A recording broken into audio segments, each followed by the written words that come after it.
أعوذ بالله من الشيطان الرجيم. بسم الله الرحمن الرحيم. وصلى الله على نبينا محمد وعلى آله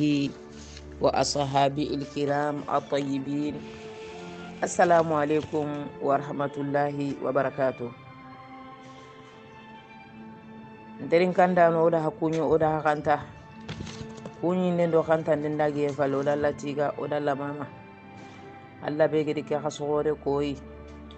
ke horoma khaso ado khairin khaso ke khaso be a horoma nganti nyimene a khairin nganti nyimene oda latiga oda lamama alhamdulillah nterin kandano khasonga ay tentemme nyime nga fonne khasonga atinto nyime nga fonne walla nyaga na gollu beni gi nyake khaso no nga alla ganire godanga alantanya sun khaso legere alla gano junubu nin khafira no nga alla ganna nema islami furunju ko fumantonga sorobe ni gira ngani ngutu allah subhanahu wa ta'ala ge mako yiya ado sorobe ni geri jopay ge male geri ndi ado sorobe ni janguro ngedi kaba dimin nangiya janguro ndi kaba kengeni luzura bangante allah subhanahu wa ta'ala ageti janguro ganari agana serebe kita anna sigindi angana saha kita wakati be anna sumu oidu anga sudanga ya rabbi alanta sere sukuma barajenga alhamdulillah nterin kandano laylatul qadri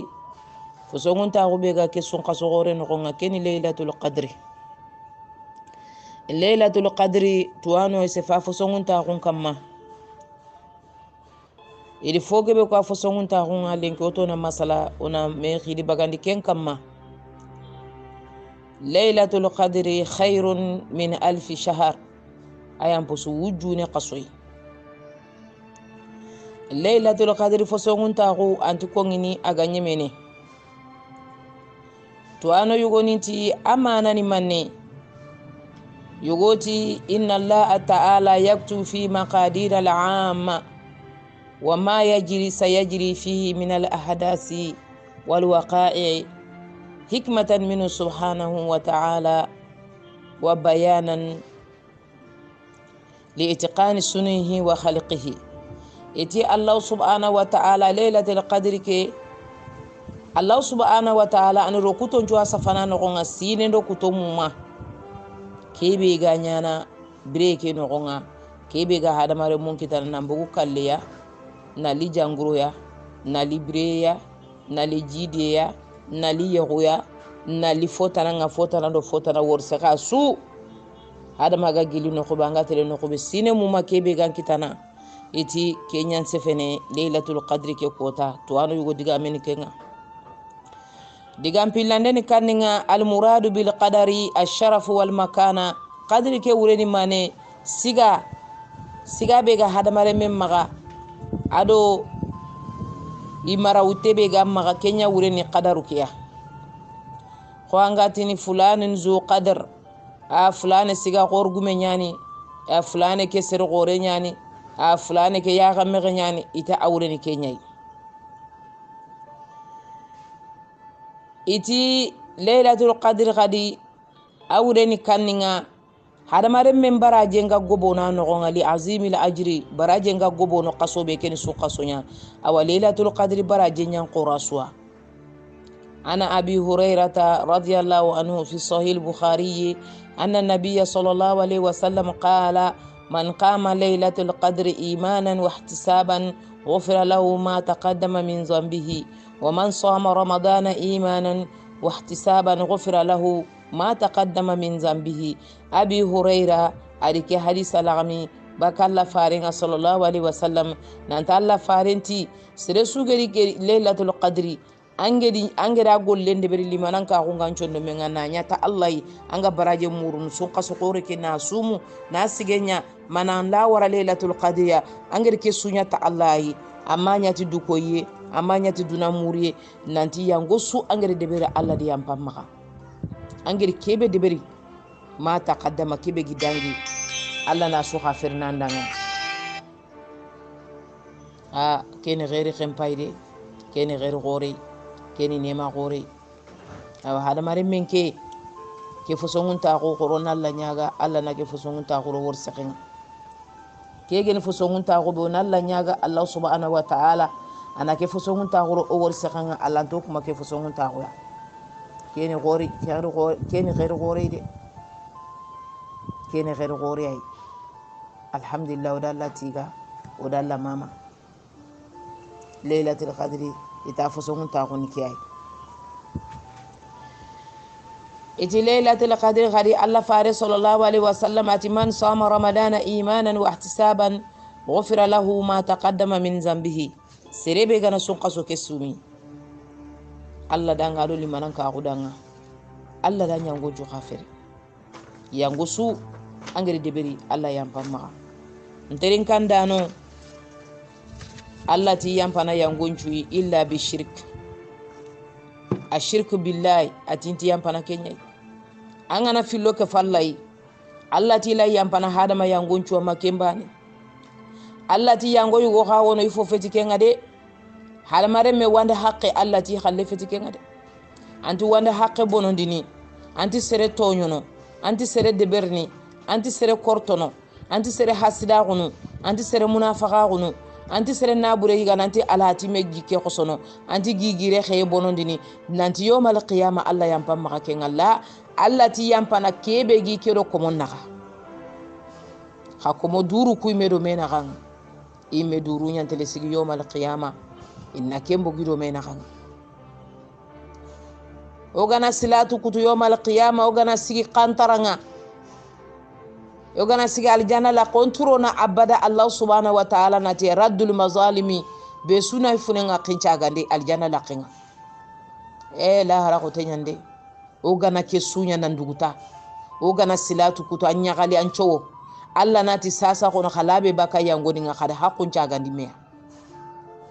Allah nti sere tonyono ma kana rabbuka bizallamin lil abidi Allah nti kome tonyono ma kana rabbuna bizallamin lil abidi Allah tinti kome tonyono sasa hari nanya hari tamisenya jogobe nigi berime na mekotu na mebennun qoso ini me haqqunya saga na me kembire Allah ginya na mogobani ya kundunga fara mi hada mare biranti enterin kandano ke sun qaso gore uga sumini yemmani yempabani yengaqin waqi yagar waqi alam yani lil ladzina amanu an takhsha qulubuhum li dhikrillah yala ma baga ketaba ona mega chun korosi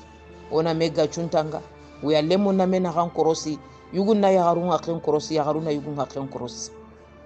yalla ma baga sarano na remon haqqen korosi remon kani sarano haqqen korosi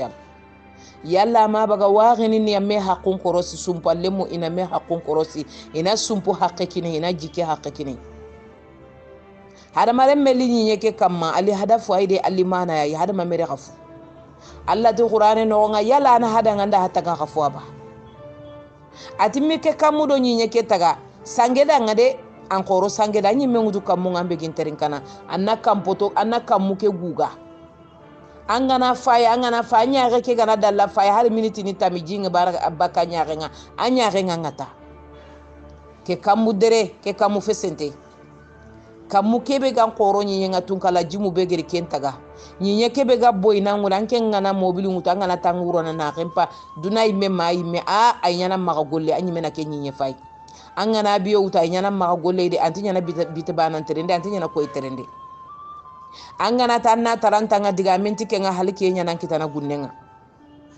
tunka kebe geri kentaga angana ke geju hore wori angana wori boyna angana ke jiri sembendi fankan wori aga direne aga kusuna aga gijimbene aga lukenerini angotu nanti tagandanya ni kenga yonkinte nyana birene xam mogonya an rokuto nyana ngo han kite nyana ngo ngana Allah subhanahu wa ta'ala nyamere nyana ngo ngana ku fai bana ayatu like ngo sanda kawande angana yelinge ndi kampe ngori kampini kamunga angana ro gunne ngana yelin choroba ngori yelin kulle ngo yelin dumbe ngo yelin binne ngo makaji mango angu yelin ngala I jogo nto I faramporo anyi mega finance no hada mai mandi taga na nyaga taganda bega ke yelinge kene Allah subhanahu wa ta'ala atanya renga ku kampi foni benega kampinde umamunu mislukum ati gani sorwa moto ay ko hamo jamanya ni hamo kabila nyani fo binni ni duranya fo makaji mani duranya molu dere ni duranya fo dumbu ni duranya fo mise ni duranya fo barakate ni duranya fo ni wono kunga kampini kullanti jofene haga jofene nokube haga lanti jofene ga jofene nokube kusuni alla nyameri en no nyai awa kusuni subhanallah ya kono alla danga yalla fi kono yalla kufana yalla mamana yalla hadamare mebe kana barakem fotoro na alla ide daba ninda alla tu anke ngamatu ami benera nganga ami khokiranga ade hakle langa nanchu funti mandi ambara alla danga kengu fotoro na alla ambara nyi meada mi baralla da diga me mahamudu pai ambara nyi meada ami baralla da anti fotoro na alla tun kala jimu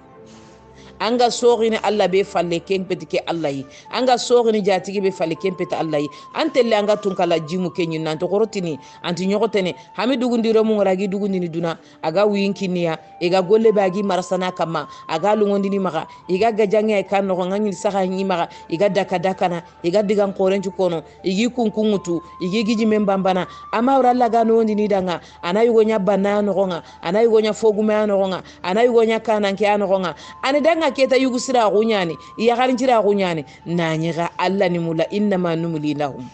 alla tinni mulla ni dugundire munyani ni ne mengande ge nyagara alla ntonya dugundire muya alla ntonya tonyunda ke sun khaso gore ke khaso horomante ami yogo bugu gajange nogo amambugu fitina nogo amambugu tambutuge nogo amambugu subukute nogo man nanke bagadin ken nogo terin kandana adi bagadi lenki mele kara khadi kara mo nim pay dunay lenki anna du to baade anna baade ni anna du to juga fulane meti fulane bono ken nangi jugay angi killenga angi tel angri duwa no ko angi telanka yogo ge manga killenga anda ganka fulane ni min nyamurunu ndaga doke awayti fulane gabono ken juga genene katankenga ken juga rini katankenga ken juga ko ngina ankendanga anna tunantu ko tan kadanga de sorongatini fulane bono de angana bonanta ka sorona kebe ganchuro ndini ken nangollu nyai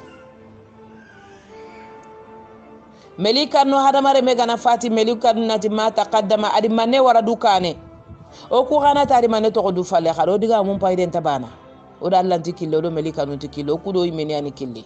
o do duna ko no duna feto ko no kuya duna do marasa duna lunga ngoya o do duna da gamme duna do la harala tike finimi angeni ko fume duna na la haraiga hadamare megana kara oga digampo fala be kono adi manne to adire me to ba fulane ke adalla tiga o jongana kenya kono serebe gara foto adi foto ko de remo ngamaga awana burenge maga yali alla to da yomal qiyama ino trindi ni kuaiba alla tike hajuni kuaiba alla tandire mu ko worde ani na bureke worde aganaro alla killenga agananyire mu ku gananya alla ncere anda alla koiya andi faren koiya andi dinan koiya andi sumpu koiya andi khati koiya remu kunya islaminya yasre suru ampalle kangana kara kulle munan nafa kulle muger golle sude ber kun gollu barajungu telanyi kama ke grinda mine ami kerem plane to kele nyagarim fulane a fagiri ke salaka bagani ke sunqaso kele nyugu fulane a fagiri ke salaka bagani ke sunqaso kaga nanya andire metoro remebe ay mobili goron khobono ay sanchene mobili ninga ay kanin tagana abiyo ni ngutu debendo debe ay company tele ay company rini ay dunna buren kapa me fulane ke khairi ngi magalenki kenni khairi nya ganaro alla kille khabone nya na ay me bane garanya lemburu ya na boto na rila kenga jinga yang kana ko rembane aman nafa gundu ko kada saraka nim bagandi kadun ko kada saraka nim bagandi dunale gerere mu mabana mbano be suga do anyi menan cara kan bagandi an cara ka tujariya tu saro lemmu ngarna bagana palanyi mena bagandi be suga do nan durkoto godo keregi saraka tujariya tu ani godo tami saraka tujariya tu ani andoro ko ka sekebe ange tinan tantu mulla ada awarakata ma tugina ganaro ni nan daga miside saraka tujariya tu ani saga filare men ganaro ndi saraka tujariya tu fa ba filare men ganaro ndi saraka tujariya tu anta galen ko rinte miskina anke mpo kurumba na kempo ampo ka sena kempo kurumba akine anaro ndi sallen ko tanan duwanda ndi saraka tujariya tu kita kedi saraka tujariya tu ko tiani golle be baraje nga dumene kenya wureni saraka tujariya tu angana misire taga angemi sumpu taga ami fosra ngade angana gede jaba angemi jikini sumpu ina sumpu kawndi aman nafa ande khara no kuntaga ami sumpu kompe taga aman nafa alla ri sumpu ko to wajibi nyani fini yugo ni wajibi nya hadamare mekamma ona kun korosi ade ke tanji ke bito be ga sumini Laylatul Qadr ke boga dabate walla nyagana Allah gana o xanu ngorabake asuyu gondo yagare silamin linga no kusu Allah gana su xanu ngorabaka jahannaba imbenga Allah gana su sumul laga na salu laga Allah gana yampa be sumaga wala la nyaga ke nga furu ado biranto odoro duwawu no nga xada duwawu nya jamanda nga jaman duwawu nya linga Allah danga xamaka duwawu nya dundo mai jama yugo na dangi tanga yomal qiyama Allah na hinnan kai yugo nyino anyi manne nyana fa ben pati falle anyi telefurunga lunya ko tasu agana daga fa ben kabura na zura ana sigi kabura nin kama na duwa furunju dan kama sere suga yere nga serebetu ngati serebetu angana hinnin pa angana hinni ga angana yampi maga ana duwa agitoy bitobe ya atigi soki kompen no nga idi saran jamanya wori yugonda ya haro asu igeri sigi igi fayni itu koni na hakunga eti oya nantirindini oku ankento kutu fulane do menyananga o famanga la kubito o minema kitane mankutoi ata hakuni minne ati okuni barza kunya anga tele sigampa ba kaburanka manga duwa ngusura melika nungu hinno na Allah hinno ti duwa ngekeya kakubito filomi duwa ngeke kita kenya ni ogeran kanta Allahu akbar atigi diregili ya ganji misinke to yengi yay feten to yen pay khajem pay khiro joxe ngadi saljungu tu bogu isallima Allah ganta wasedi kitengu kamati yen kama ki saranchoroba begeri sasa ikungi ke bani ya duku iji kengi ke duwa unyai nka manna sere kini gaiga na kara sere be ga duwa ngi kadanga nka malenki duwa ngi ngumulanna timmandi danga anna maka kuto harin ke gana kara harin ke gana woti anna nya ko ta so nga duwa ngi da mo be nka mangana nema yan kadi khaburan nogonga Allahu akbar yugo ndal janna kitati kay corona duwa unya jaman duwa unga umma ga khere kato baniya o wagini muslimeni ngugunne ngai kaninga yogoni nyinye nguri yalla ne manduko yalla ne man nogonga e daga tu gollu beni igma simmananti telerege tukunga Allah gana yampi ma yugondo yagare Allah gana yampo suma furundo biranto Allah gana hinno do muko ado sogodinuku Allah gano yime sebetindi no muku sebetindi ke horoma ka sekele latul qadri bo sugade Allah gana hinno yi agano su khanu ngora baka jahannaba imbenga fitina bega ku jamanu no gonga Allah gana fitina nuku keri balaw beniga ku jamanu no gonga Allah gana balaw nuku keri karo ku filibe butungi bo katima ya rabbi Allah gana be su sondo be nyankandi kati funenga be su gana hinne kati kapalle manga be su gana tunanti duna feti kayta ku ka fe dangi kanyani iblisa Allah gana be su bogi iblisa maga nanni misindi katampune nga yugondo yagare kubeni ga gunne nga Allah gani ni misindi kubeni ga kani nga Allah gani ni misindi kubeni ga gunne Allah gani butte nyankandi kubeni ga kani Allah gani butte nyankandi ina buru beni ga finance nanti ona daga fulane rokoso ona fulane bokoso o Allah nyaga na ga kempitina be nogonga iga kembala ube nogonga Allah gana hakle sirekinia Allah gana kilu sirekinia kuna buru be gere kofume nanya na misidun taga kuna buru be gere kofume nanya na gedun taga kuna buru be gere kofume nanya na sarakatu jariyatu dindeberi e ganti dunay ko tabe ane mangi nyini furunku men nogonga ane mangi nyini barzakun nogonga ane manga jofeni sara nonga nka manga na hinni angani bogu tahalu kan nogonga angani bogu halaki en nogonga angani kitembugo bilisa kitenga istawaza alayhim shaytan iblisa di sembe kiti kama indi tongu wala iya rompinki isondo mumpinki ibe gana tanni tongu nanya gajallima ibe gana tanni warakile nanya gonnalima nka manga ni jaba bakan no khangere quraishi ni bogu fitna no nga mogobe khangere madina ko bogu balaw no nga mogobe qabila nuko filibe Allah fare sallallahu alaihi wasallam agi hinniya ni dema nka mangi hinna Allah farenga angere doronta gunyanga angere fosongunta gunyanga nga tan nagate sine gajange harbulu basusa angere sembe kina Allah farenga na ke yimbe keri nkama angana berekeri nduwa ukeya na ku yimbu keri bako wagil kudo menaga o sumpalle mondo menaga o jikintalle mondo menaga nga o jikenya ni meya o hana ninya ni meya o sumpunya ni meya iblis aro de bun nogonga aro kanin nogonga aro do waginin naganga no do waginin lato bakamya nkama angana iblis abogo naganga iblis allanga teke ila yawmal qiyama angano de bumulondoda angano kanin mulondoda angano kompo mulondoda angana remu kunyengundi remebe ga minni Allah gana bogu minne ngana wara kilisiren kama remebe ga feini Allah gana boke ngana wara kilisiren kama remebe ga Allah kute tana Allah gana boke ngama na wara kilisiren kama ya garebe gi kina jamba na gundo ado bange Allah gana boke no na wara kili tolongonte kama yugo gi begi wiyalle manjamba na Allah gana ka tolongondi onati du'a nin tudanga amina ya rabbi ken ko ta gore nyai hanati du'a ke danga amina ya rabbi Allah gana du'a ko rogo danga amin nterin kandano ke yugoda aljanna kita ti furunjurandenga kandi kusoro worde isondo mun kullu nyani fonti sondo mun andi kusoro worde inti sumpu kutini andi kusoro wori inti sumpu kutini tagalle manga cey tangana sumpalle manga cey tangana e hinnene meya e yurumandini meya kusoro anta Allah farenda sallallahu alaihi wasallam muhammadu angere laydo be wuto dange to danga ona lato baka fofo ila to no bake anga to na tinto fumbe o tinto ne ko kula idu ni kanni nga farlan chalu ku kere go salini khange to na lato baka ke bonti lato no bake bali o waka ken kamaya o kudo kunjoron tabana de o dina lato be nkamanga no kasrondo setane maganga no boso no muko ande hasida gundi de bunkara hasida gundi kanin kara tanji ke bito asumenti dangini sere anga wini hasida ko ngankra nga hasida ko nga anga kranga dulle nga kranga dakunga anga ga tengene tunka kebe gelange mi bange dunangere ke tunka yantu angeni kebe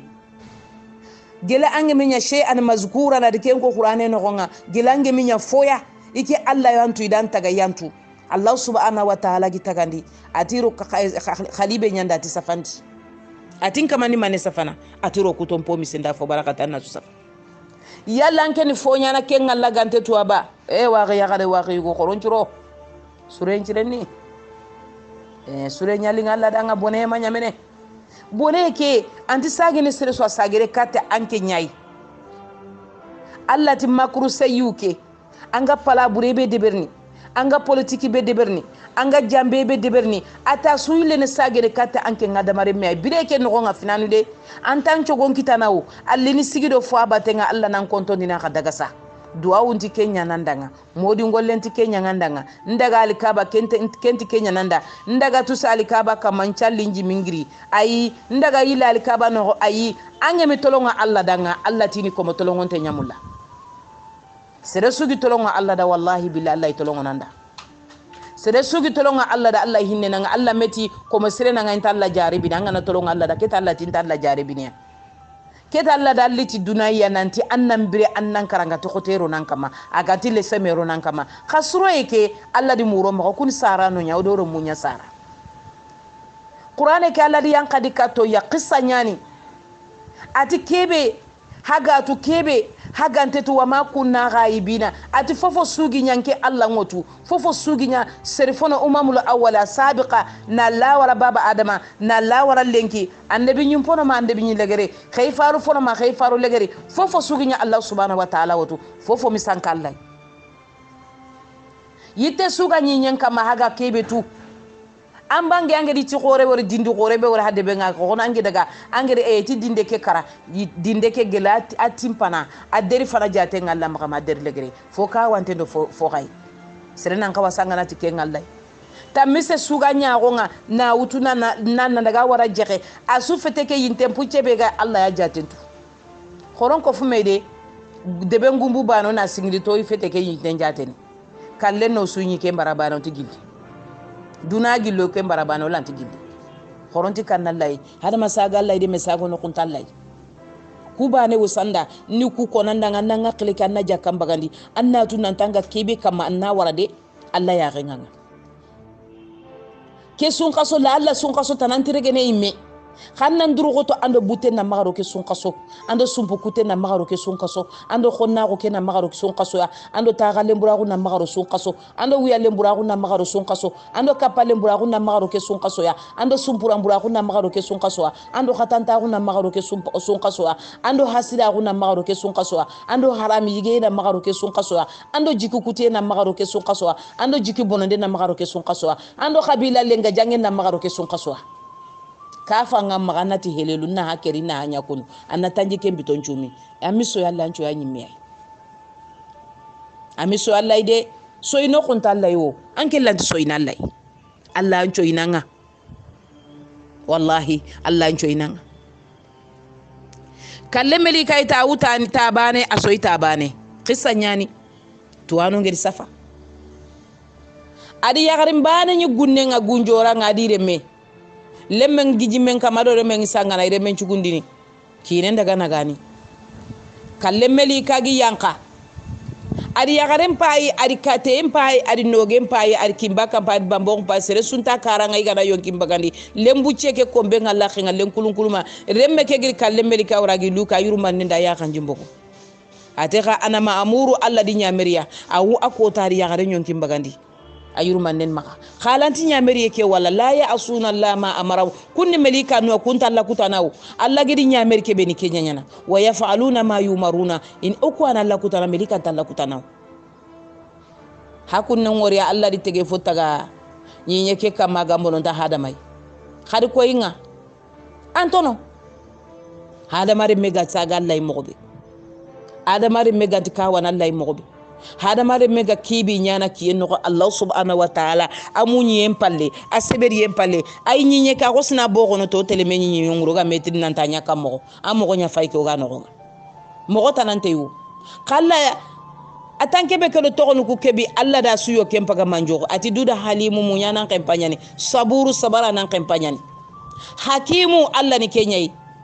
arrahmanu arrahimu rahmati wasi'at kulli shay Allah ne ma da su bagade haranga na janguro Allah ne ma nganka mamatuwa wallahi angi janguro nga sakan ka matore ngangi komanga kanema yugo ngau antike ne matu anta bane di kutu ne ma yugo nga mene antike ntua inta uddu ni'matallahi la tahsuha angana Allah ne manja ta hada mari men petenga Allah ta kempene nterin kandano ke sun kaso gore o gano nga ke salle fay tengini ya gari yugo ni sigi gajangi ngati yugo ndanga lemmen chalinjiramu nyime saliramu angana tu nanti sentankina da annankina suturi ndi yoguni Allah mbate nyabire sunga kona ada ya gari yugo ni ro aljannati yogunga Allah mbate sahaba gore yugo sayyidina Umar gari deni nandaga himsi nandaga wilaya nya nandaga golinya silami ndanga beti malil muslimina doroko bane anya maga Umaru gari faren kay nanti na himisun kontrindi nanti igere wali kebe deni agolle ni kam agolle na lingira ite agolle chuna lingodanga makota bana ga sankuno ganti walla mi e no kuswa ona muronti wala ken kota bana ken tigemo anna sefeda Umaru gari tirindi ati ken kota bane ni doroke bane beginga ngana bora ngana ro jinno ngana wanqina taxu na gombo na irame ke duguma gankawa irame ngana kawa ke ngatu kutenga na taxu qur'ane kama nga simene la hara nga simene dunan taxa baka kati soronga mbane nawu mingi khitin kompenno Allahu akbar ko ta bani jamanga khadi bono ndade bono niti sutura nyana du suturi irame be ga kana irambane Umaru ga siki ya ganjimbo ati jamanda nga hatu Umaru antolongon take yugo iba hatu Umaru amposo ke khora ko ngisere siretu ata hari ke mugu jamanti wallahu dimu ati rahimaka Allah ya fulana Allah gana ne manyangandanga ati jazakallahu khairal jazaa an ummati Muhammad wa an nabi sallallahu alaihi wasallam Allah gana ntuka khairia Muhammadu danga Allah gana ntuka khairia Muhammadu mutoni danga wal islam islama gunanga wal muslimina jamia aina tilikal qudatu kunni minne وتلك الحكام كن مني وتلك الأمراء كن مني وتلك الأسياد كنتم كان يقول مني كن كان كن مني كن مرانا مني إسانكو باكو مغاني ينكا مكوري مني كتانا تلونغون تاغونا دونا دا سمرسا igani benya kana nke fifa na bega murna nka mobile osujoti ni kenyai hari mwalmatu ni nke nogonga harambo ni nke nogonga dawa gumu nke nogonga ange mero mobile nogonga ndawa mitimme soronyi menata nanga ay anke su anti mobile ya mobile silaki bi sahaba ni mobile ya maraba kondi kona hadanga Allah fare sallallahu alaihi wasallam atoga na serebe utuna nya kana nkeya nangara debe ya annan daga gollende beri atangui kompeke ngutini baka beti malil muslimina anga sete daba be kama go fere ke ngati ke ngutini beti malil muslimina amiri yugo ne daga kate igeti Allah fare ngadi sampai khalifanti anna fawtu baka khalsinga anna setu fo ati setu fo be garanya fere gara dangi fere atintumula kenti danga kamo anken kati sete fere kama namboke debe nandaga ba Madina nandaga amiril mu'minin nan chagata ati keni Kenya mula hara garanya ga kasonya na kille fere ibaka bagala ibaka ente dangi ni kenga la ilaha illallah Muhammad Rasulullah sallallahu alaihi wasallam la hawla wala quwwata illa billah khari kunchoro fa hano ku fauna la to meya kulle mumen ta sare ne o kulle mumen ta bambini kunyugu men ta garin tarikhunga kundu toyi kundi rijalu ay Allah gedi laydu be ko ida Allah gedi laydu be ko medadi kenti mande Allah da ngai karay daga ro aljanna duna do la hara lanti ke fini mangeni ko fume duna na la hara yiga duna semben ka sapenyani kholono hakilen to koyme bire kenyi me fomi to ko menen terin kandano sere suga ran pay gombono anga ko take duguta ajrailu nan ki pannan bi fikum men no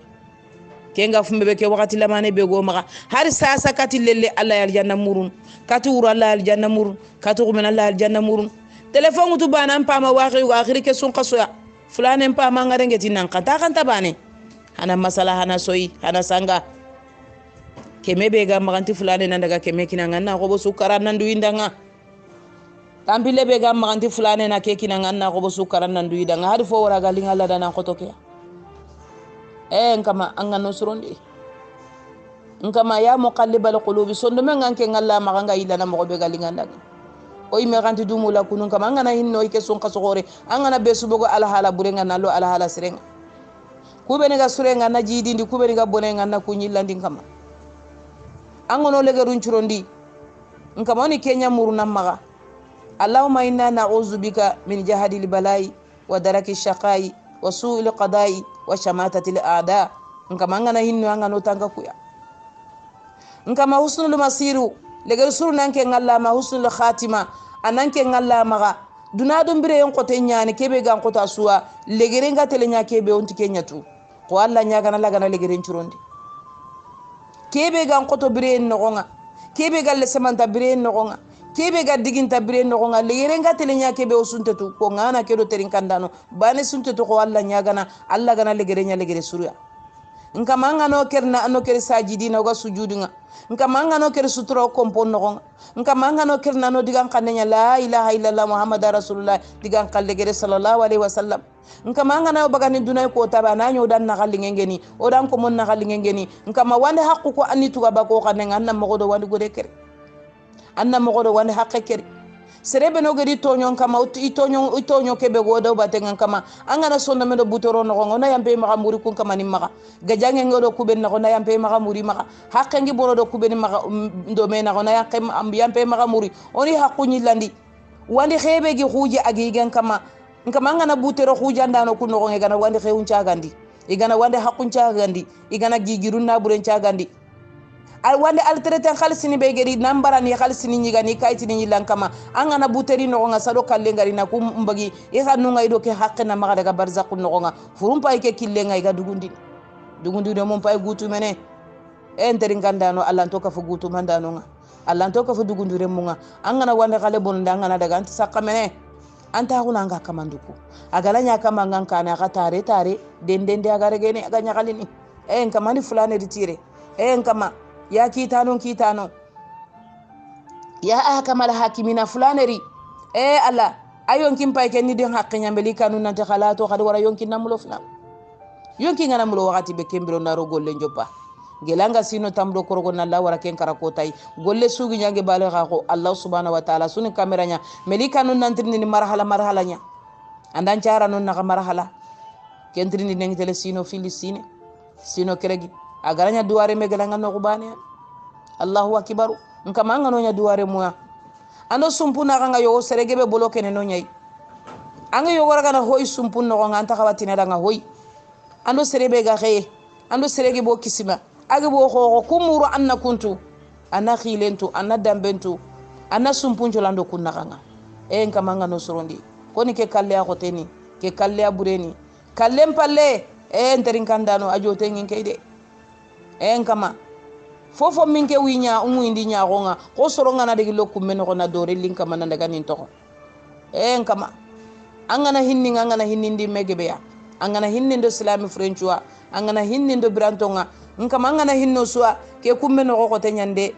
kama odamba ne no do sere sunto no sa refe fa be fe duna gana an kono duna tele dore nya ran kama gi falle koyni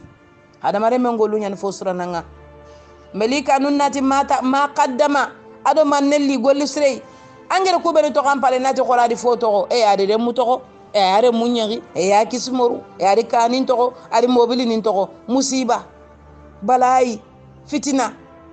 la ilaha illallah har ke diga me ko nge balay nyani an ngana ko nge mu ambute nyan cingri nan no ngan kara fali e adi rem mun to ari kanin to kulle mun nanya auladu salihin len churu ga fosro nanga idua nge isumpu solle isadaga igara gol suru beninya ina maganya remu tonya nyimuya iga wande hakke monondini igana hakke subononi melika nun nangirindi nanta gondi anke nyane ke rem plane sara ke dugundure me ke garama jigangeri wara duna ga soronju ken kosono aga feini aga soron nabure bonondini aga sumpu kutini aga sere kerini aga deberindini aga kortindini aga kedo ke giran nanta wanna gollum payna gollum ko yanga kembre fa bendo sagando ya ganjing me barza kunga sentida ilan takarini duna ere mu kasro sarano na maga daga to hay ore mun nan curo na maga daga to ore munga ore mun nan curo na maga daga bolo kandi killenga ore mun nan curo na maga daga lela ndi killenga ore mun nan curo ina maga daga o tampindi tume palle bireke ana alla ge to da tampini bireke akalle falle tume ya nkamanga no tumandi nka man lan to keritani fili to ko fili anna maka kelloyi kalle to ko wose yonki mbake to ko wose wagarindi ji wose kasanke wose salle jaman challe wose nantinga samba nga wose na lokume nga wose na dore njogan kama wose munkar wana kirusu alu wose kabura liri wose kabura bitambi ne wose kama maka foko foda ke anna yuru wando danga angana nema nyongo danga ngama ngano kabura ni noro o sarano o kisimani o gogono o jamanen cerencu muslimen ngana kusun kama ngana hinna suwa kubeni gida ngana hinni suwa igere mu beni toki fallen kama angani remuku anna hakle kine kilunga yankana sarano kwa igana sali sutebe gikitengu kamo igatini rabbirhamuma kama rabbayani saghiran rabbirhamuma kama rabbayani saghiran rabbirhamuma kama rabbayani saghiran kengana rabe ngamare nyagala gankota maka ko soni ke kan kanne nyani alla dan tagade kanne tagay kanne muku nkama ngana hinni cara non pilia fegi hinni ngamo ben tugune nkama ngana tengene yimbe ngancara no ani torani sunondi yimbe ngeni kitani sunondi jingeni kitani sunondi ngana kona ni sunondi ngana dulla ni sunondi ngana toy mana toy mpaba na toy enkama kenjudi kenyuru mande mutinda ngama ngana hinni yalenki iganti breke kaninga ga kallun kaninga angana nema nyengi danga angani tuginda nga khairia sara non pili ga tugene khairi mogobe angani cara non pili tuginda nga enkama nteringanda no kadume ke duwa kama sara non danga khahinne sara non nga khar sadaka bagani sara non palle khar duwa ngo bondi hagana salli furen nya hajuni duwa unya furen hajuni sadaka nya furen hajuni duwa unya hagana salli khoron duwa sara non danga angana golle sude beranati kama nane manjo fancara non pillia abara jenga na dalinduko angana jimulle kini da kunta anati kama angana ne manjo fancara nonga abara jenga ni dalinduko kama na bereken kanu dille munga duna angana le munchurondi ya rabbi angana le munga kle nyankandi kama kalle falle angana sere sungi srada angana hakle nyankandinga duawnu kona tamina nterin kanda no sun kaso ke kotenyani sallem pay tengene yagaru yaguna lamba tenyanga yagaru nkana no nterin kanda no yaguna lamba tenya allamba ten kotenyani allati allazina jahadu fina sorobe gedi jihadu ndeberin ke alla danga yaguni jihadunya allamba tenya allamba tenchuni jihadunya e yogutora kota bana munyenti kallenyani awuru bana to genti kallenyani serebe garata ndanna kenchu to gona nanyampa kenchuwa serebe garata ndanna kenchunya allampiya nkanano na hamulare ni tuwa kebe gai ya garunya ndangi tarikhunga igeri jihadu ndebere fi sabilillah ya garunya ndangi tarikhunga igeri yonkillo ndi fi sabilillah ya garunya ndangi tarikhunga ilaga kebe deberi dina kedi deberi khorogano na ganen citu yokani bogano gonga o munyo na nyasebero na njuro kato kapalle monga ona njuro kati teinunga ona njuro kati gubudo ninga ona njuro kati tagalle monga ona njuro kati uyalle monga ona njuro kati kapalle monga alla ni kenya mulla khorono hakelen to koyme ona tu nanti ke kasogore bogano gonga junubu ni nyan kafir na no gonga yango ni nyan kafir na no gonga allah subhanahu wa ta'ala rini hinno ya ti laylatul qadr hormanga ano kanun horabaka jahannaba imbenga ana hinno ya ana muslimen chu furendo brante ana so kanne ngora na yurmande korondru goto ono na ganen chiti duwa unga ado golusire ndambe chona de beri sela ganani sumpugere to gera ngana yampa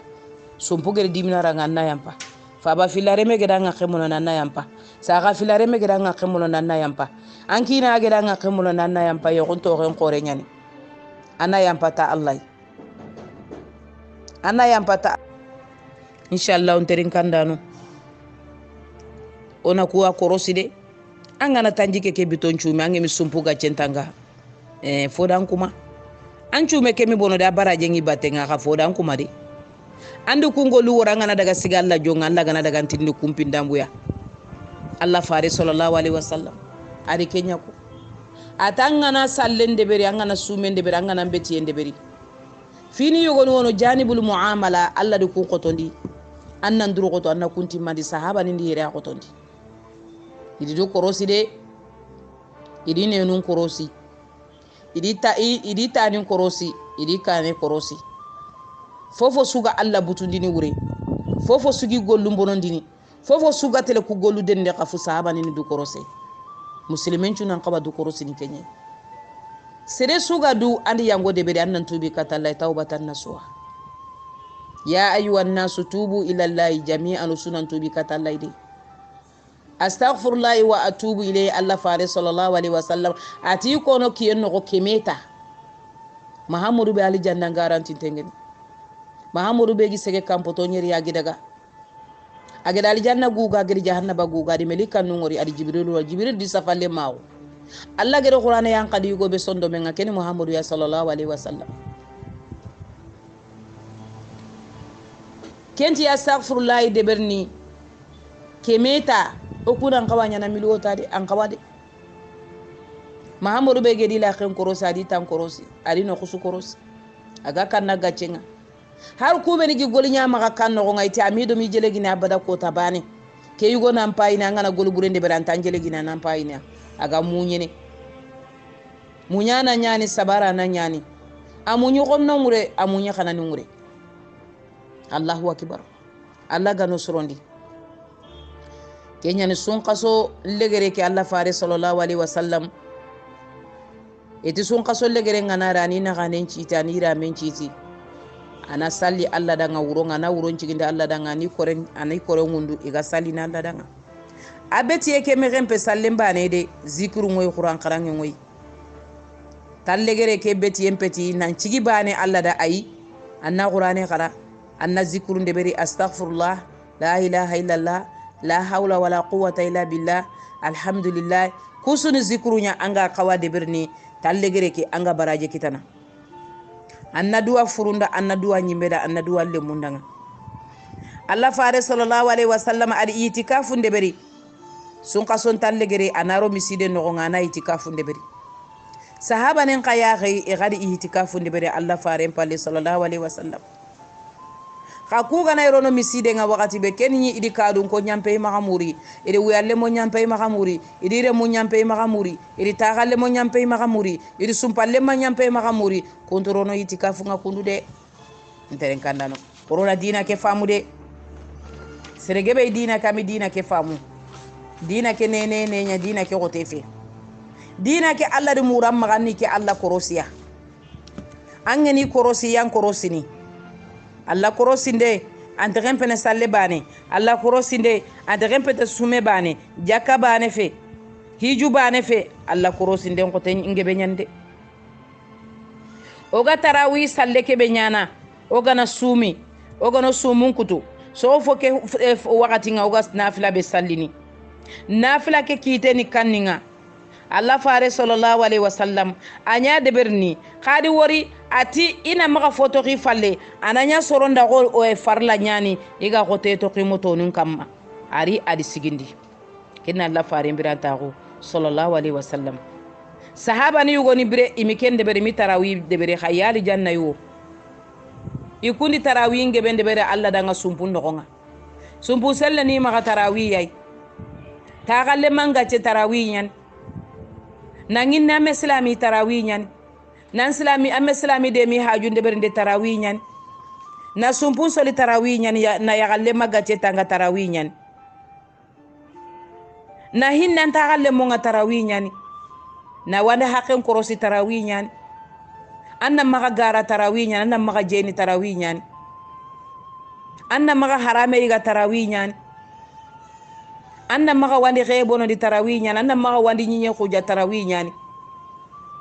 serena do to gunne ngana na buren kina nani ko bo anna nani ando buseri na daga geme anna nani chukera nariti a tinam panke nyangiri yomal qiyamah salam panke nganke nyime wutude ayande ne jahannaba tamiso nin kuje nani kuje sugun kuje selungun kuje wandi mara ni mara burullo wandi nani ngana nyankalle nga andi kunde ber yomal qiyama alla ni mara nyawtu jahannaba no nga nati melika nunda angeni mara ro nasuya annagi fe ina jahannaba mara ngutu ina rangi jimenga anna dange kutage ko mon no nga ina ngala ina rangi jimenga ina ran cagankiri me ina ran tengenga soronnatu nanti haza khidru fulana ibnu fulana alla nati melika nunda khar daraponciti hada ana sigi darapo ke wure hada ana jamake koninga inati fulane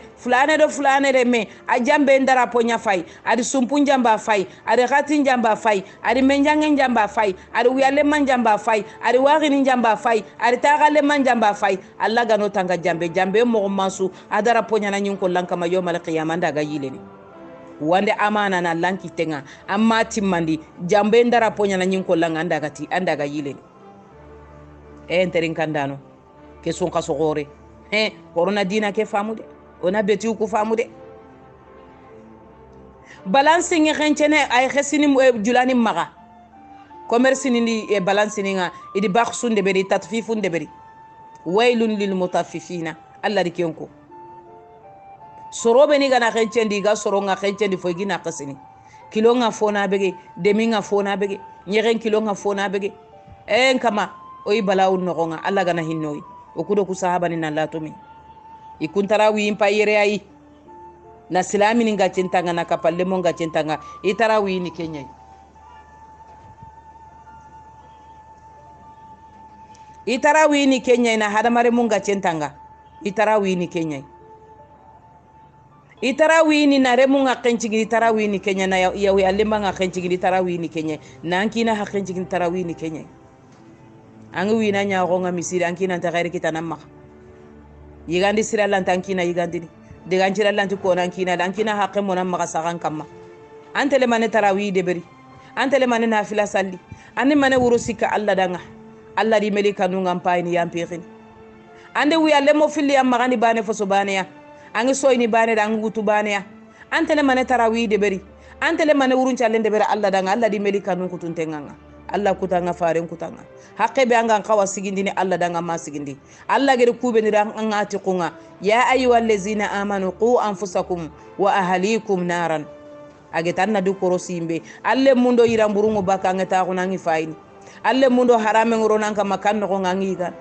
alle mundo jiki kutunta nabure ngorni ado jambenta nabure ngorni ado hujanta nabure ngorni ado wande hakkon cubonondi ango kesu tay serebe gana sefe idi matogorani hayiba idi batogorani hayiba batogora kengeri soronga kumono da mi hayiba de matogora geri soronga kumono na mi hayiba ko stenge o duguta na kesu ya gatele sigalla jonga nabure sugaro kompe asudoro kungage nabure kala qilanto kono helelu andi du khufari ken kam andi du suturi ken kam ndalle men cuturi ken kam yom al qiyamah allah subhanahu wa ta'ala tele kabare nya bagan kam kabare ke ganay bakan kam annabi nyimmu sikki khayfaru musiki melika nu sikki hada may sikki jinnan sikki horon ken allah gundo ado bangen anda allah nyaga allah kenya ngindanga anke me fonya allah danga Allah kenya nginda mi foto Allah danga Allah getanna kubeni gacentanga andi kunga kemonondi anna Allah nyagara manne anna yustajabu lak Allah fare sallallahu alaihi wasallam atande halale ndo haramen kofme Allah nda kitengutu kamunga andi duwa ungilondi andan kitengutu kamu ya ganjingi yankana anti ya rabbi ati kenja binanda kamo anke ntanga Allah jambana an Allah nenene andi haramen ndo halale kofme serela ntalla nenene menana nyime nenene Allah ti sere ganene de angeri fofo nya hadamare mandi nyanyi miyai ke sun kaso goro ga sumini corona sumpu ga centanga corona katitanga sumpalle mo lanti tintonanga waghile mo lanti tintonanga duku fitina tan nabure batenga duko zaharatul hayatu batenga anga kala na nabure to anga ko fumani de khayma kan talle monda anga kummen no nga nyanga mankate ngam an kamma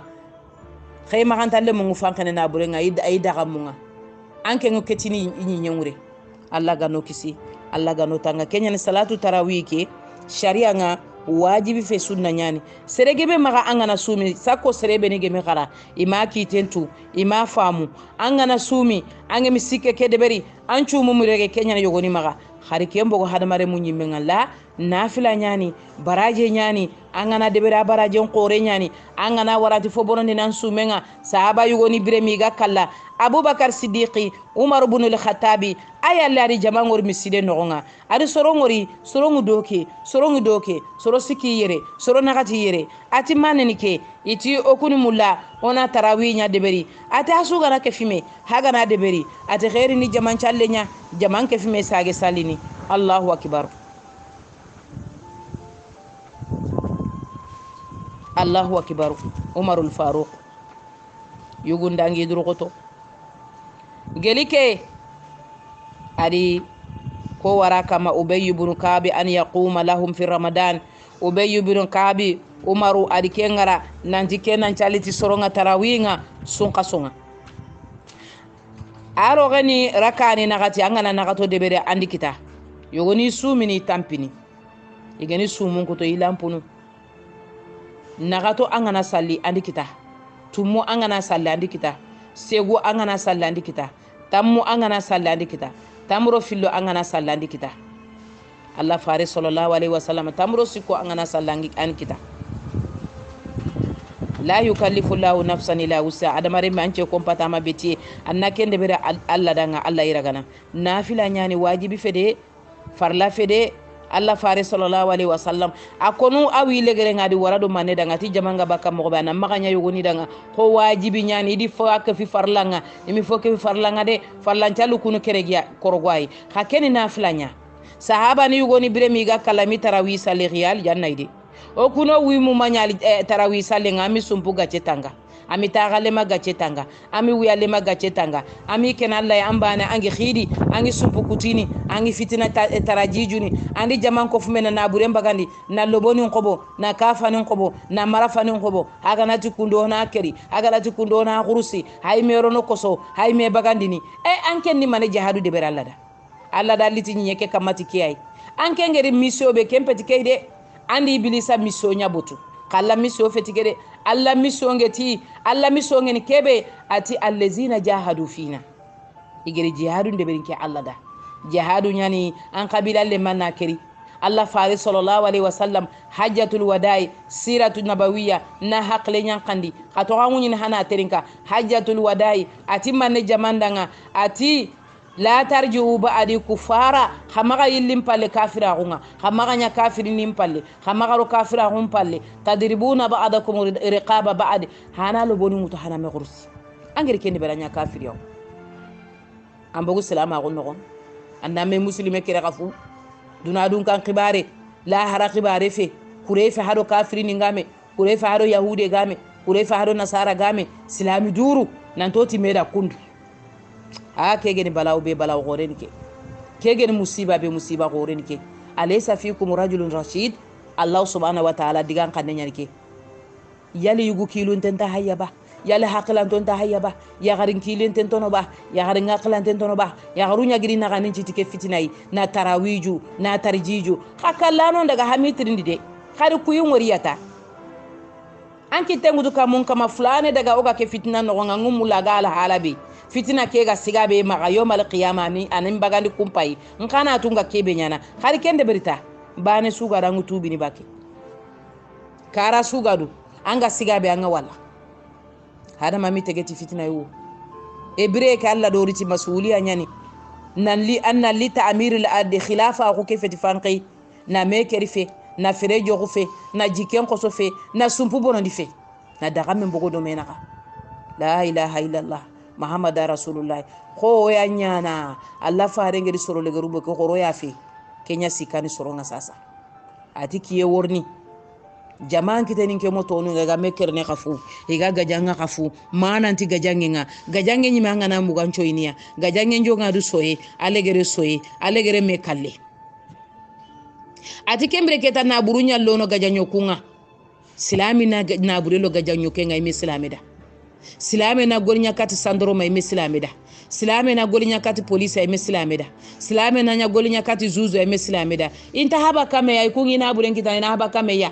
ito ngundo garentu hayi inti ken kono igana kengo iyo kazo ni perdinia iga halsibe igana ken perdinia ina hawa lameya ke kille na to ngunkini ke kille na garen kini ke khabane suga na degi kompe angana simme wogen tanga turin tanga ngi to ngundo garentu ani mulazi yogona ti to ngunta magana lobongu tuti ken kamanga anna kafa ututi ken kamanga anna sege rezo soso ni ngati ken kamanga anti ken muko hangi duguta na ngalla nyini dukane anga sokene jatige be falle Allah fe Allah gano surondi Allah gano tangandunya Allah gano jonkoy Allah kenya nin terin kandano oy sikire wakati li yendanga Allah gana betul laga Allah gano sumul laga Allah gano gollu laga Allah tanya son kaso legeriya Allah gano junubun khafirano gonga Allah gano yangonin khafirano gonga o gere khataw be sunya Allah gana yampo maga Allah gana yampo do sarano maga na yampo do muslimen purem nchu maga aqulu qawli hadha wa astaghfirullah innahu wal ghafurur rahim wa atubu ilayhi innahu wat tawwabur rahim wa assalamu alaikum wa rahmatullahi wa barakatuh